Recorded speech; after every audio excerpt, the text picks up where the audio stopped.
मी स्टोरीला एक पोल टाकला होता आणि त्यात आपल्या फॉलोअर्सला विचारलं होतं की तुम्हाला आपल्या सागर भाऊच्या हळदीचं ब्लॉग पाहायला आवडेल का. त्यात भरपूर जणांनी मला हो म्हणून रिप्लाय दिला. मग मी आणि केशव भाऊ निघालो आपल्या सागर भाऊच्या हळदीला. तर रामराम मित्रांनो, मी ब्लॉगर आदित्य आणि स्वागत आहे तुमचं जमते कीच्या नवीन एका मिनी ब्लॉग मध्ये. सागर भाऊच्या घरचा पत्ता माहित नव्हता म्हणून आम्ही गुगल मॅपच्या भरोश्यावर चाललो होतो आणि हा गुगल मॅप पण आम्हाला जिथून रोड नाही तिथून रोड दाखवित होता. हॅलो.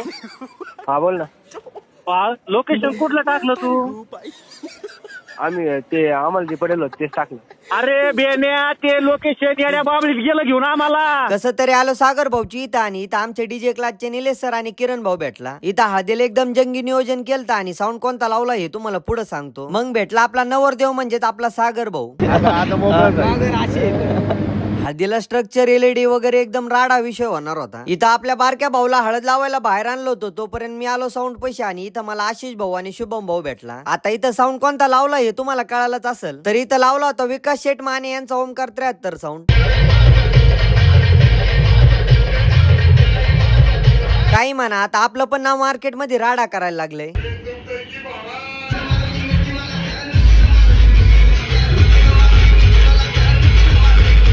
इथं जरा मायकिंग वरून विषय झालता आणि जे इथं होते त्यांनाच माहिती काय विषय झालता तो. त्यानंतर आला आपला नवरदेव नाचायला.